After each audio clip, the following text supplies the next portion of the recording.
Welcome to the ESI Focus, where I delve into a specific sector of the esports industry with special guests. This is our second episode of the fan engagement section presented by REELY.AI. And in this episode, we will be discussing why it is important to optimize content creation specifically to boost fan engagement. And this includes utilizing content efficiently to get the most out of available assets. Now, to discuss this, I thought let's bring on Really straight away. So we've got Daniel Evans, the president and CEO of REELY.AI, and Maria Consuelo Gonima, Really COO. So how are you both?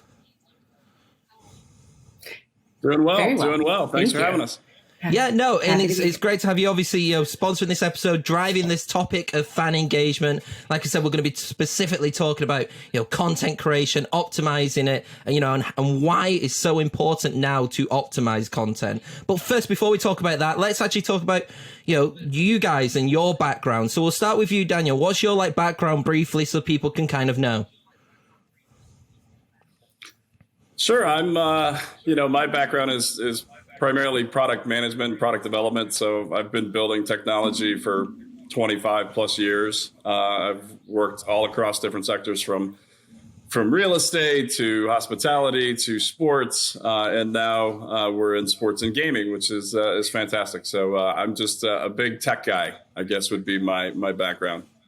And then Maria, you've recently joined Really. So what has been your journey to get here? Because I've heard from Daniel that you've had a lot of different avenues, definitely.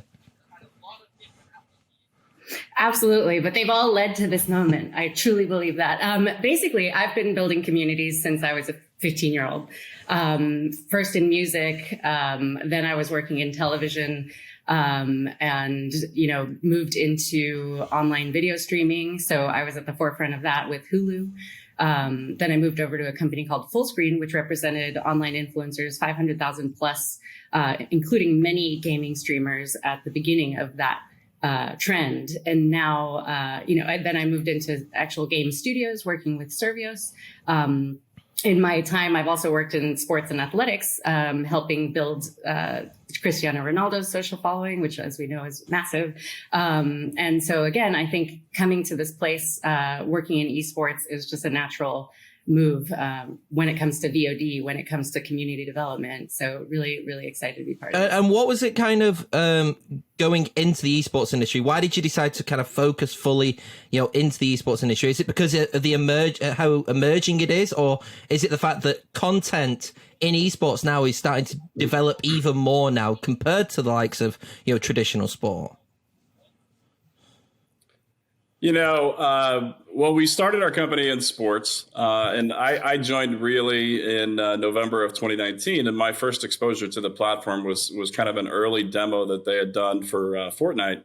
And I really saw that was the future, because there's so much content in esports, and being a gamer myself, it's just amazing to be able to stream your games and see your best moments kind of surfaced as you play. So I knew that we were gonna push in this direction. I think what happened was once the pandemic hit and kind of live sports were kind of grinded to a halt, it gave us the opportunity to kind of go to investors and say, hey, we're going to push into this new market during this downtime. We had to do some work on the scalability of the platform. Once that was done, then we started. So I love this space. I love the gaming community. Everybody is so welcoming and is just really having a great time. So we're excited to be in that space, and we feel like we can do a lot to elevate it. And I think it's important to. Oh, there's so much. No, go on. It's absolutely fine. Go on. I was just going to say.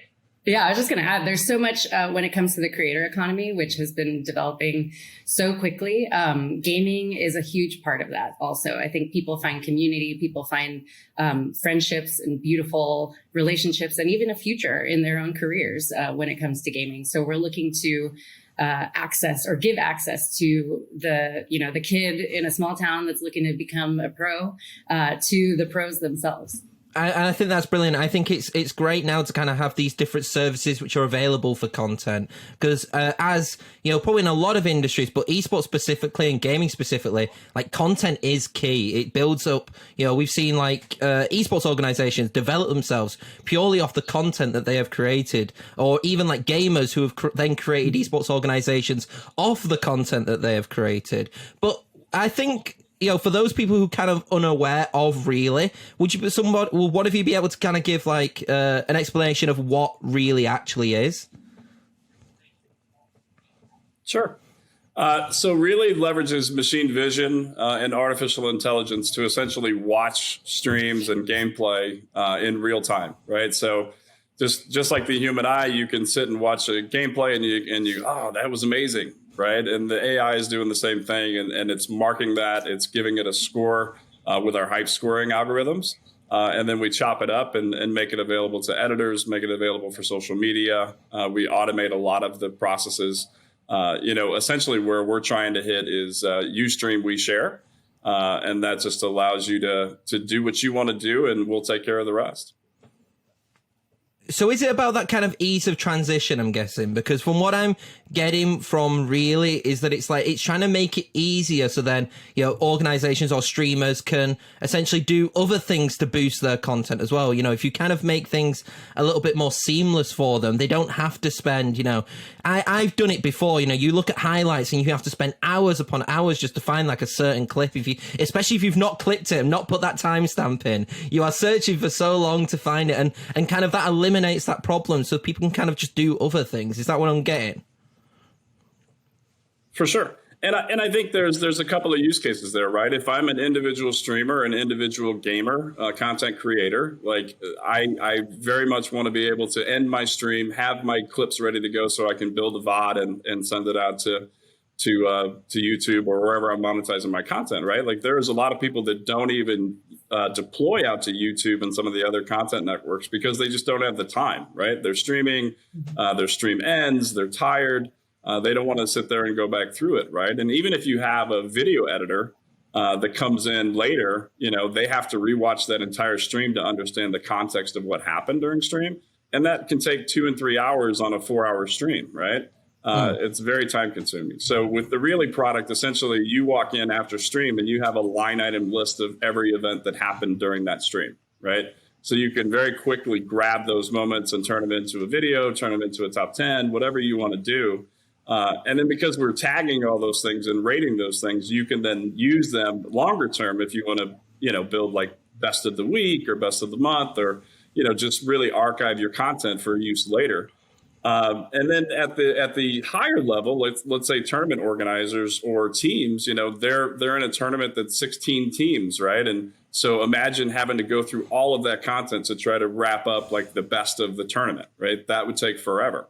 So with our system, they essentially, we just ran a test the other day to where we had 16 teams competing, and within 30 minutes of the event closing, they had a top 10 ready to go. And that's across all of the 16 streamers, right? All the 16 teams. So it's not just individual.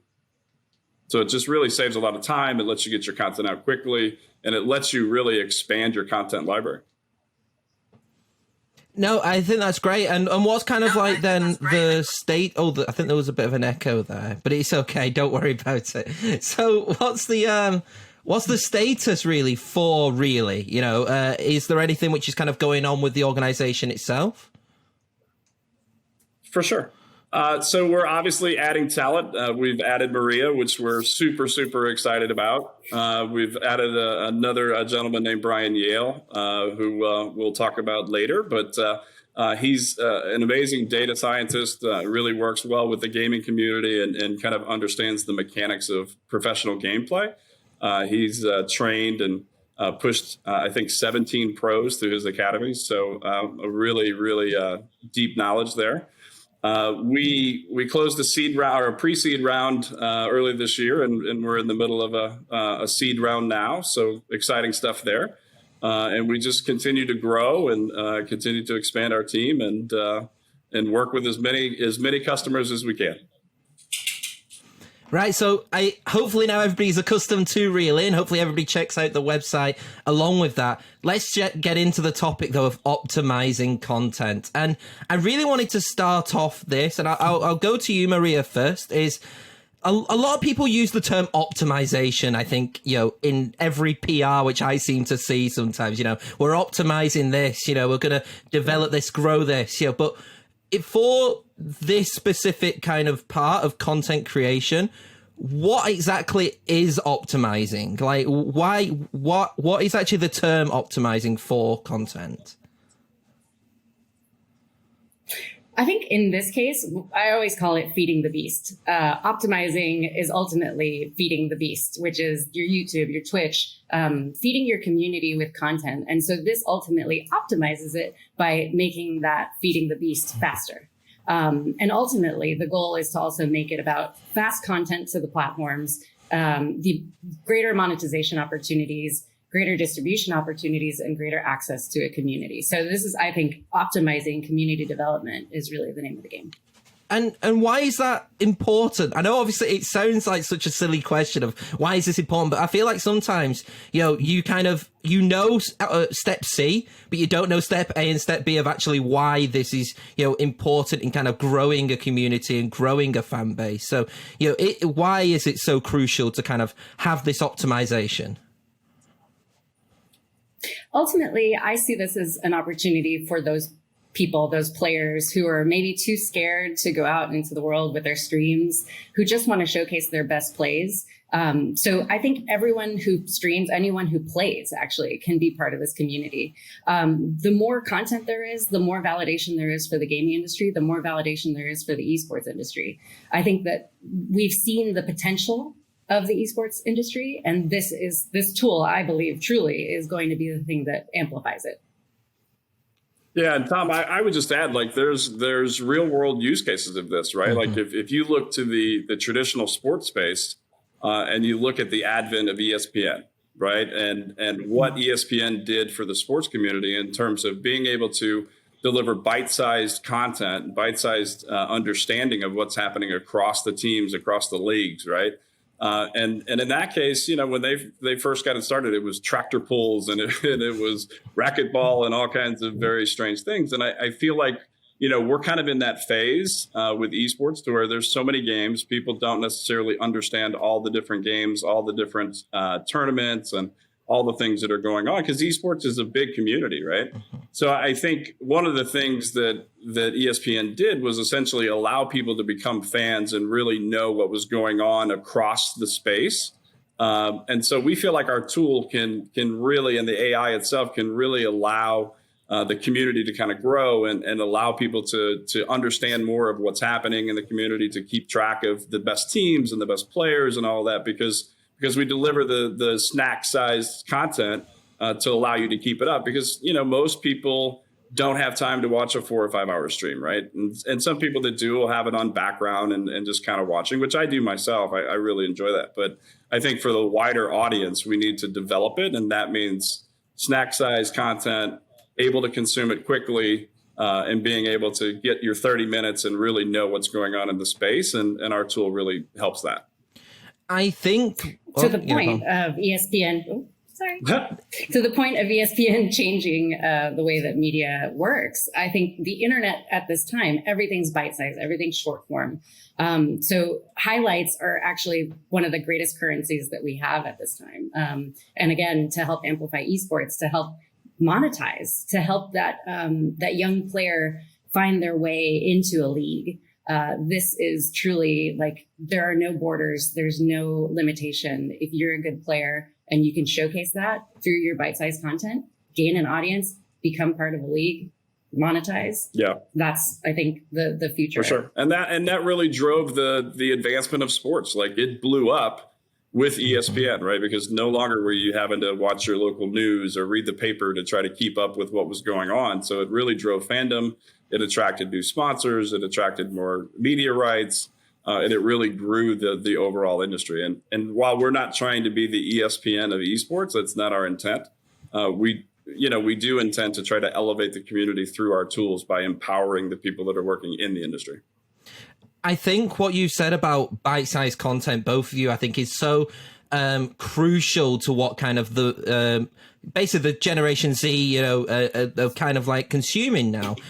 Now you look at even how YouTube algorithms are changing to like a minute clips, 50-second clips. There's loads of clips channels now out there, and it's because people consume content a lot quicker. They want that, that brilliant like rush of adrenaline, to kind of keep them going, and then they'll go on to the next one. And, and while there is still kind of room for content which lasts, 1 hour, 2 hour, I think when you're kind of looking at now highlights and you're looking at kind of top tens, you're wanting like the best content straight away. And do you think that that is like a sign of the times of just how we've developed and how kind of the world has developed?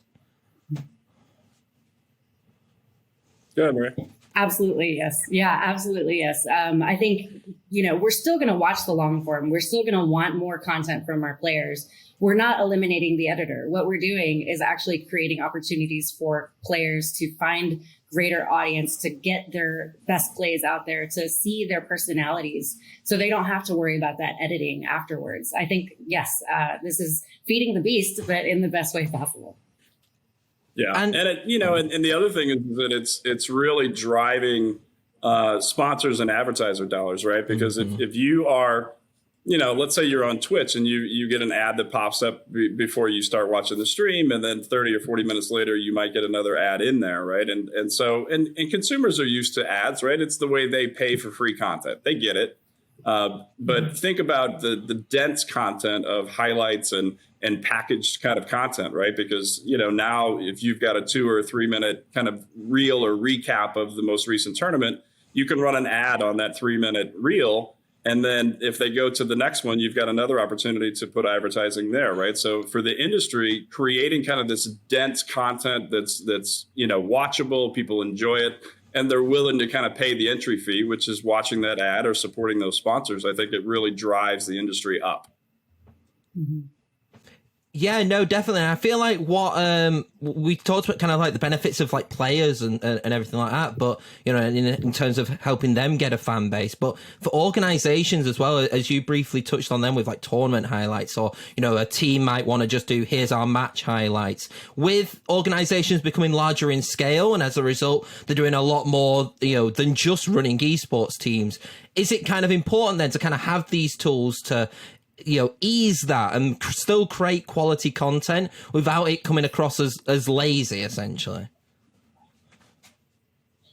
No, for sure. And I think the important thing, and there's this wider discussion around AI kind of replacing everybody, but AI is a tool. It's not talent, right? And so there's still the talent of the storytellers. And what our tool does is get you really, really close. So imagine like an 80-20 split, to where the AI will get you to a really cool, awesome package, and then you tweak it a little bit and it's ready to go. So you're still telling the story.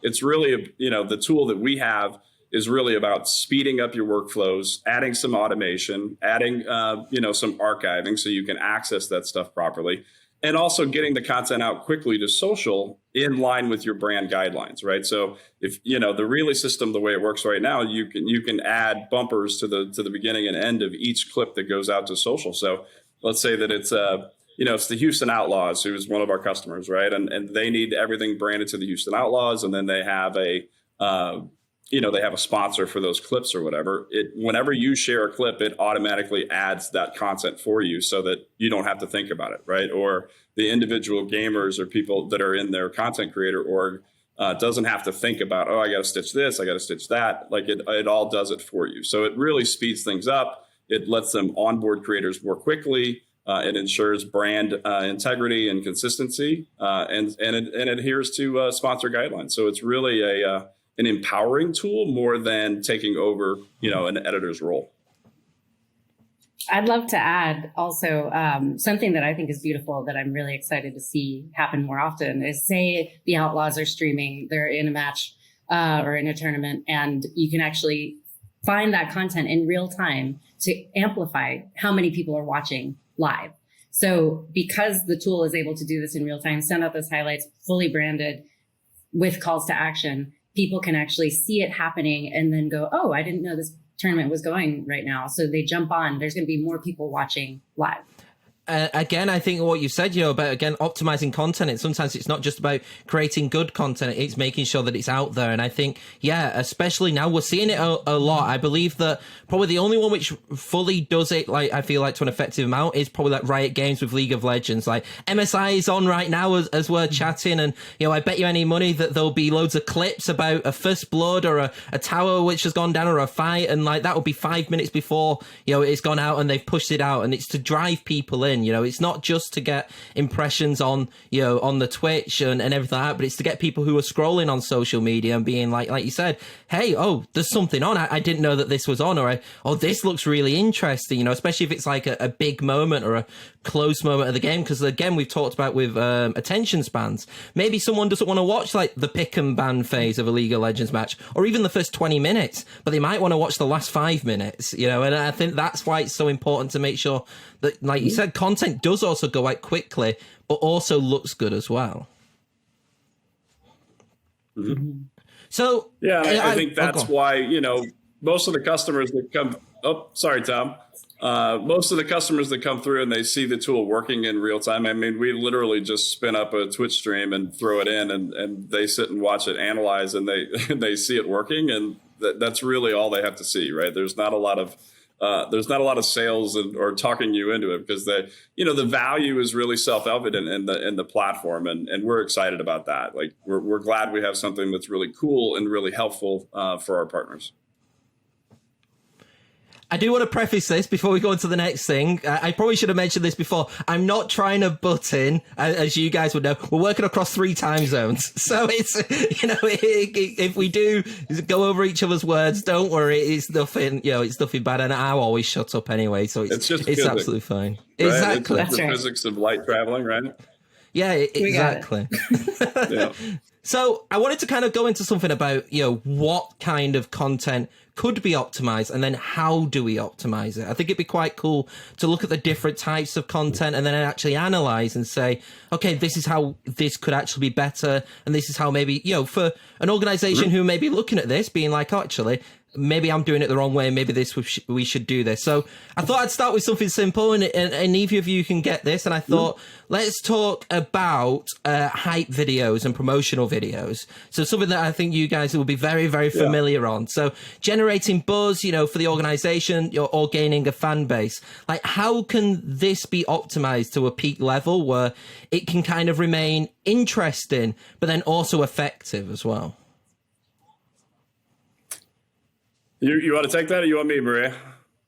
Daniel, you take it. Right. Let's dig into the hype score for sure. Yeah, for us, the hype score is kind of our secret sauce, right? Like we've honed our skills on the AI piece and the machine vision piece to be able to identify these moments just through massive amount of training, right? We have some really interesting IP around being able to capture those moments and keep it in real time. I mean, we will capture a moment. Let's say you're live and there's a multi-kill. It'll be surfaced to you in about 52 seconds. And we continue to kind of work that lower.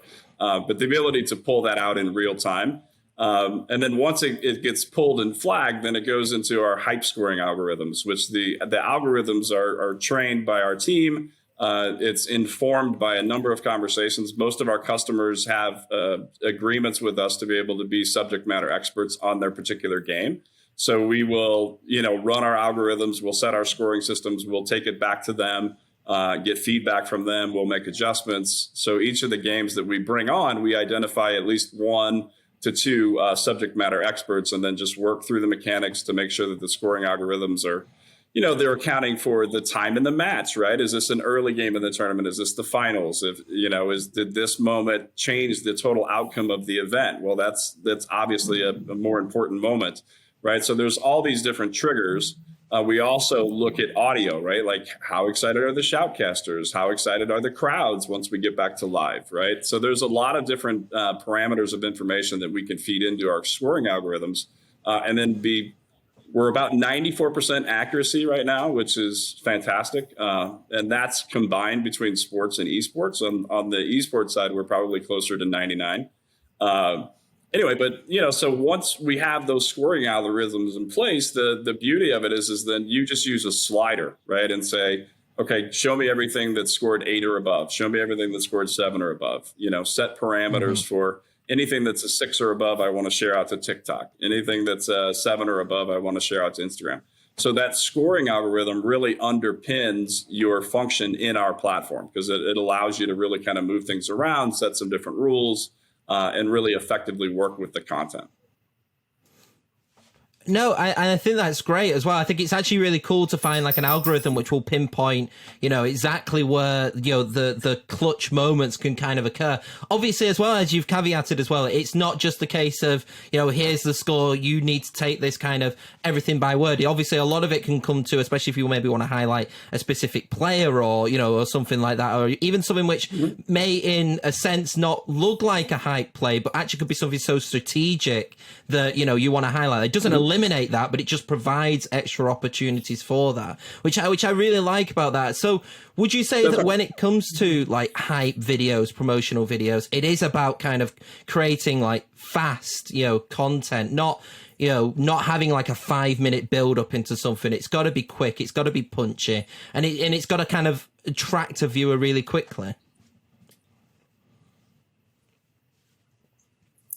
Yes, absolutely. I think people want to see that excitement. I think, and if they haven't experienced it, because some of the tournaments that they watch might be so long, like to watch it in quick succession and get people super excited about whatever plays they're doing, it's incredible. I mean, there have been so many games and tournaments that have hit in the last even month that have been so cool, and these kills or these plays are so fun, and I just think they need to be seen more, to be honest. So if they were happening in real time, I think more people would see them, more people would engage with them.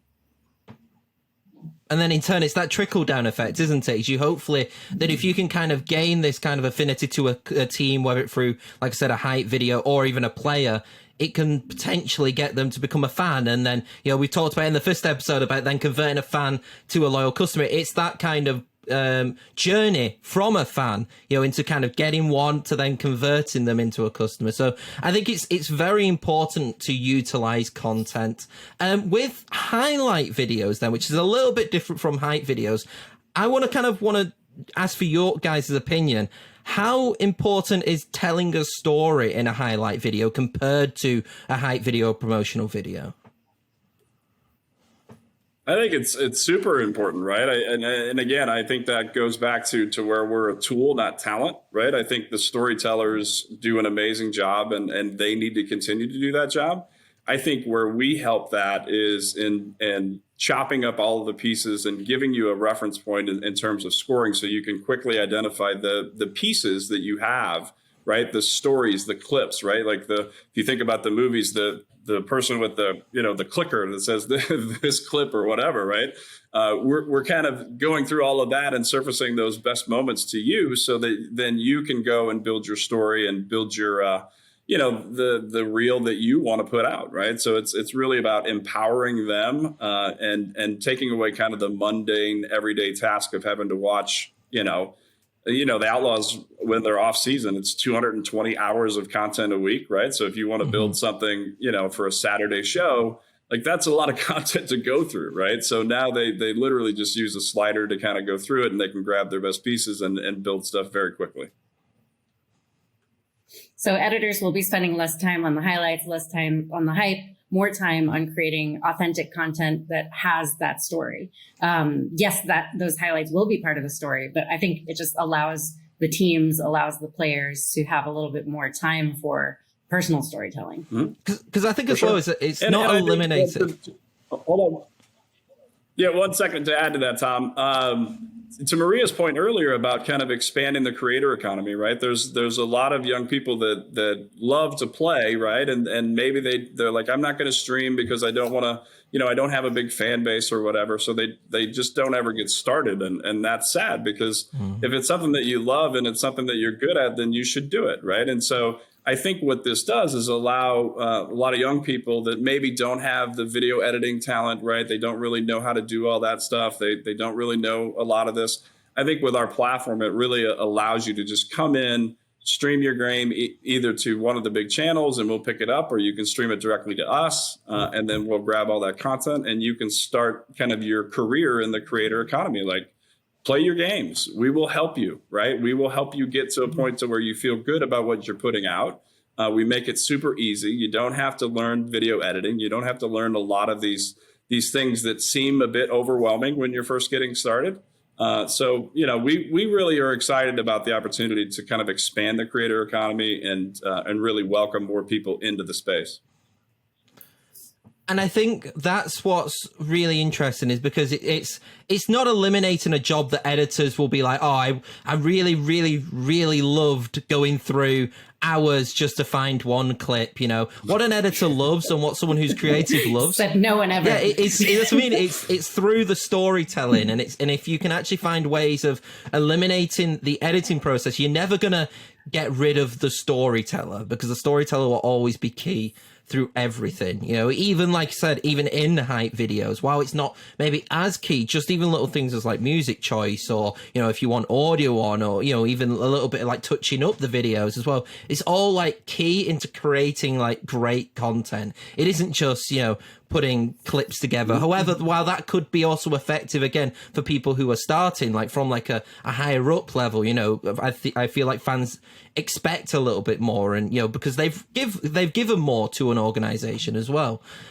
Maria, one thing that I wanted to kind of jump into with you is social media content. Like specifically, these are the videos which are going on social media, and obviously, with your background, I feel like it'd be very interesting to get your take on this. So, with short videos or even like little tweets, how important is it to kind of specifically tailor a piece of content to a platform itself, as opposed to like, being on Twitter to a TikTok? Like, what are the differences towards that, and why is it important to distinguish the difference?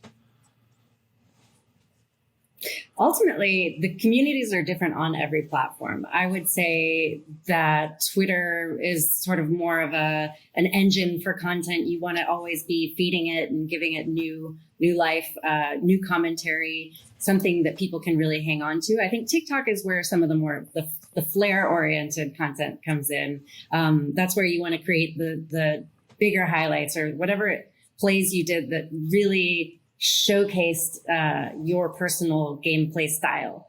Again, Twitter, I think, is where people really are able to one-on-one with their communities, and TikTok is where they're able to showcase some of that higher entertainment value.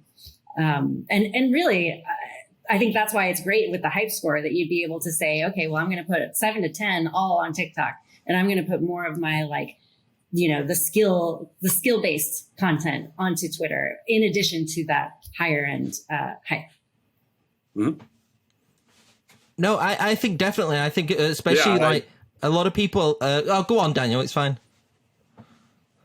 No. The physics of this is so. I apologize for stepping on you. I think what she said is right on, and I think it's the flexibility of the platform to be able to take your content and set different rules and guidelines for each of the platforms, so that you can really build kind of your plan with the system. I think is really going to benefit a lot of the younger talent that maybe doesn't have people that are working with them, doesn't have a team.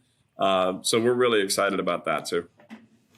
I think it's spot on. I think as well, for people who kind of aren't aware, or for either it be solo players trying to build their profile, or even starting organizations, it's kind of knowing what content each platform kind of wants, and kind of, again, like feeding the machine, as you were saying, Maria, it's feeding that platform the correct content to make sure that, again, it's optimized. It's a very meta optimization, but it's also a very crucial optimization. You look at YouTube, and YouTube, I feel like sometimes there's a lot more telling a story. It doesn't have to be, a hype moment after a hype moment. Where, like I said, if you're on TikTok, you've got 2 seconds to impress before that person, swipes and then goes on to another video.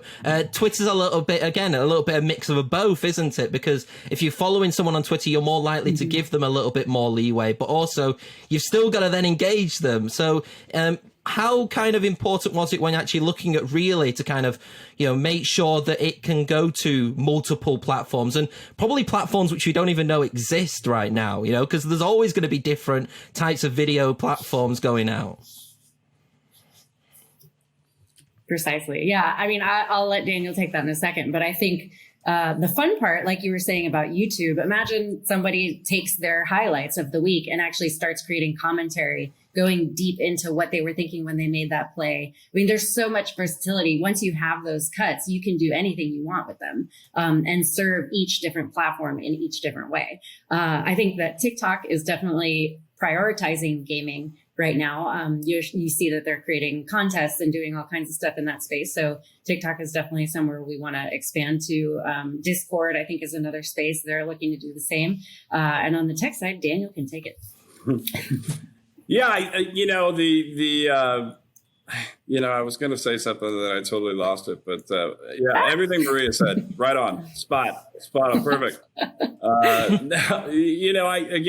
go back to this, just the different platforms and being able to optimize for them. I think, it's one of those things to where if we do the heavy lifting there and can share that value across all of our customers, that lets everybody kind of jump into, the esports industry and the creator economy, right? Because after all, like, the creator economy is really the attention economy, right? We're all vying for people's eyeballs. All the sponsors are vying for people's eyeballs. So the more content you put out, the better, but that content has to be tailored to the specific audience, right? Like, and you go where the audience is, right? And right now in gaming, it's, TikTok is really pushing heavy into gaming. Discord is pushing heavy into gaming, like Maria said. Twitter has always kind of been home of the kind of the esports and gaming, but I think that it's starting to split up a little bit. I think we help serve all those things, and we help get you into those specific platforms quickly. I would love to add also, I mean, Daniel, we talk about this a lot. We're seeing new platforms that are trying to create cameo-like experiences for players. Mm-hmm. So imagine in the game space where you're able to do a one-to-one with one of your favorite esports or one of your favorite streamers. So you're able to cut this immediately and say, like, I just played Shroud or whatever, if you did. Then you'd be able to shoot that out to your social content and kind of show off what you've been able to do in very short order. I think 52 seconds. Yeah, exactly. Especially even when it comes to kind of like, again, like out of the box kind of thinking, if you could have like a service which is like, along with having this one-on-one experience with a player through fan engagement platforms, you also get a very quick, instantaneous highlights video to go with that. That adds value so much more to a fan, knowing that you're not only just going to play this person, but then you're going to have a video which you could have for life, and especially now as esports is starting to grow more and more, that's, in 10 years time, that could be the same as like Cristiano Ronaldo playing a one-on-one football match with someone, and then you get a video at the end of that, and that would be, for some people, like content for life for them, even if it's not exactly going to be, to help them build a profile or anything like that, but it also kind of provides another service, which is great. For sure. Yeah. People will be able to build their trophy chest of content from when they start using Really until, we'll be flexible to any platform. And I find that to be the best part. Like, we're not just going to say, oh, we're only doing Twitch. We're actually trying to amplify to all platforms so we can become partner to anyone that's working in these spaces. Daniel, actually, I'm going to jump in again. Sorry. Daniel has a really great analogy. When you go to the theme park and you're on that ride and you get that picture afterwards, this is that for all of your best plays. That's brilliant. Daniel, why did you say that? You're a Six Flags guy. I know. Maria's stealing all my good stuff.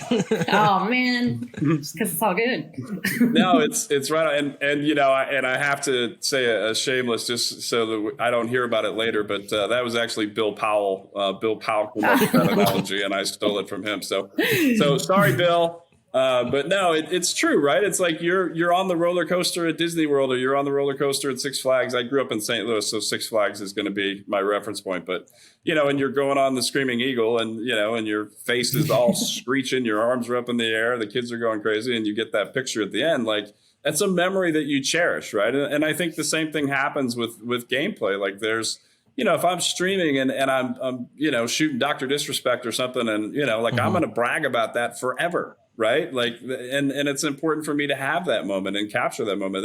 It may not be meaningful to anybody else, but it means something to me. And I think, one of the other topics that we've talked about, right, is, the whole NFT thing and how that plays out in this realm. And I think those are the kind of places where it makes sense, right? Like, this is me, this was the date, this is what had happened. I have some kind of proof that I actually shot him, right? And I beat him, right? And that's super cool. And I think that's really fun for fans. You know what? It's like you read my mind, Daniel, because I was just about to go on to NFTs. It's something, obviously, we've talked about social media, that is such like a big topic, but then something which is very relatively new is organizations using NFTs as a fan engagement opportunity. What are kind of like the boundaries, or the lack of boundaries for NFTs? Where do you think that actually NFTs could go in terms of content creation? This conversation comes up a lot, and there's conversations around, mostly because of, what NBA Top Shot did in Dapper Labs, and I enjoy those pieces because I think it's really like proof of fandom, right? It's like, I'm a basketball fan. I love the sport. I want to be part of the sport. I want to be part of the community. So I'm going to open up my packs and see what I get and kind of jump into that community. And I think some of that will bring its way and wind its way into esports and gaming. I think on the gaming industry itself, I think they're still trying to figure out how they use it within their games. I know Dean Takahashi, who we talked to quite a bit in Clubhouse, always talks about how he'd love to get an NFT of his victory in Warzone, right? Because they don't happen very often, he said, right? He's like, I have 2 or 3. He's like, man, if I could get like an NFT of my victory, like I'd be pretty happy. So there's all kinds of things that are out there floating around. I think there's just a tremendous amount of hype right now because it's new and it's kind of got swept up into the culture.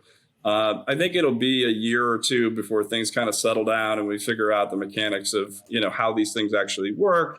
What are the right platforms? What are the taxation and compliance and all of these issues that are kind of surrounding all of it. But it's a really cool idea. And I think that, having kind of your proof of digital fandom, I think that'll catch on. Where that settles with our industry, I think it's still kind of up in the air.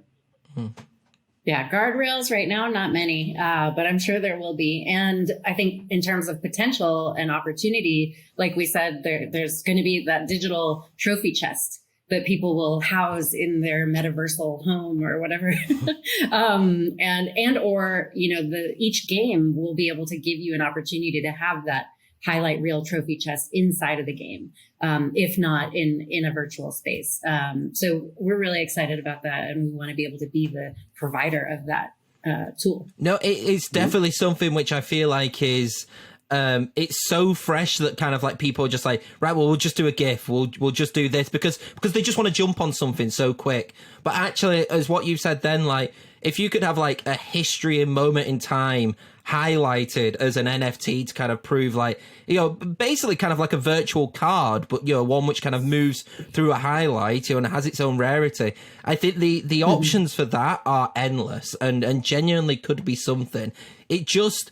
There's obviously now the debate of obviously price and, and kind of the want for it and the need for it. And, and it's all about balancing and finding that balancing out through that. But I agree with you guys. I think that NFTs are something that could potentially be really good as long as it's, marketed in the right way and done in the correct way. Because there is obviously a worry that NFTs could be for the 0.005%, which is sometimes what happens with collectibles. We've seen it, obviously it's not nothing to do with esports, but we've seen it with Pokemon, for example, one person kind of does something with Pokemon, then next thing you know, like it's kind of stopped certain people being able to collect anymore.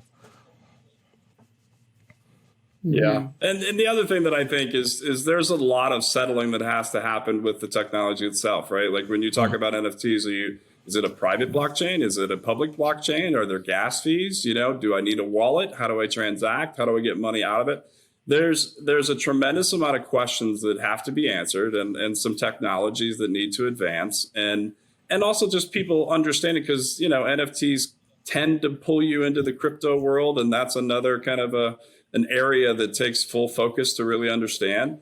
So I just think everything needs to settle a little bit. We're excited about the possibilities and the potential in that space. Obviously, we have technology that could potentially do like the NBA Top Shots in real time, right? There's a dunk, and then here comes the really NFT. Like, so it's definitely something that we pay attention to, but I think we're cautious about it just to let everything settle a little bit from this initial buzz, understand the technology, let it mature, and then we'll look to do something. No, definitely. So as we're going to the final topic, because we've been talking for a long time, I wish we could talk a lot more, to be fair. But kind of leading on to that, I kind of wanted to say, what is the future for content creations then in esports, and where do you see the esports space going in terms of content creation? Is there anything that you see that organizations are going to do in the future in terms of changing their operations, or do you think there's going to be kind of different types of content? Obviously, we mentioned a little bit with NFTs, but is there anything else along that lines? And this can go to both of you. I'll start with you first, Daniel, if you want. Yeah, I mean, I think that where we're focused right now is really on optimizing your workflows, right? And really trying to create some new efficiencies so that you can focus on the stories you want to tell and engaging with your audience, right? And so we're taking a lot of the mundane out of there. We're accelerating your content. And I think what that'll do is, if you imagine an editor on staff at Checkpoint XP or at, Challenger Mode or wherever, Aquatic, right? And they're spending 12 to 15 to 20 hours of their week just going through content and marking things and finding things. And we remove that completely. You've got another 20 hours to be creative, right? So I'd imagine that we will see some more creative storytelling coming out of the organizations when they have the tools, because it just removes a lot of time that's spent on things that maybe don't add a tremendous amount of value to what you're building. For me personally, I'm just excited about raising the stakes on competition. I think that this tool can help raise the stakes in competition because it's going to be more players, faster content. The hype score itself really challenges people to build more hype. I think with more highlights, more content, there's going to be more revenue.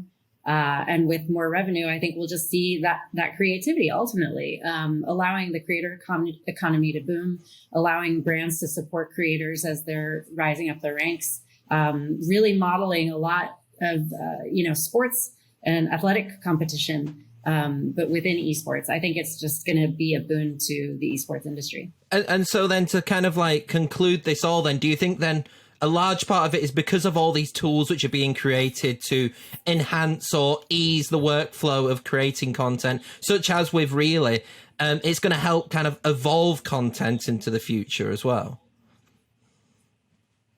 Yeah, I think it's, like whenever there's a new industry, and I'm a gamer, right? And my 18-year-old daughter is grown up, like that was our connection, right? And my older son, like, we've all been connected to that, right? And so now this generation that's coming up now are really the children of the original gamers, right? And so it's only going to continue to grow. And as the industry grows, better tools, more understanding of the tools required to grow the industry are going to come in.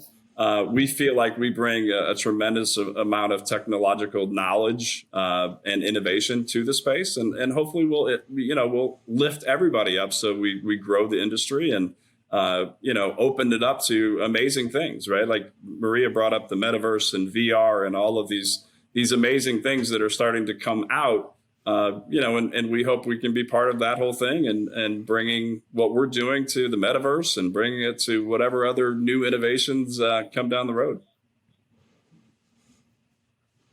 That is brilliant. Thank you both for actually being on this episode. Obviously, to talk about content, to talk about REELY.AI, and to kind of talk about a little bit of a glimpse into the future of what content could be like. If you do want to watch any of the other fan engagement episodes, we've got 2 more after this. But I would also recommend, if you haven't seen the chat I did with Rob of Aquatic Esports, also go and check that out as well. I've been Tom Daniels, the sub editor of Esports Insider. I've been joined by Daniel and Maria. You could check out all of their socials, which will be down below. And don't forget to check out REELY.AI as well. And thank you once again for sponsoring this episode, you guys.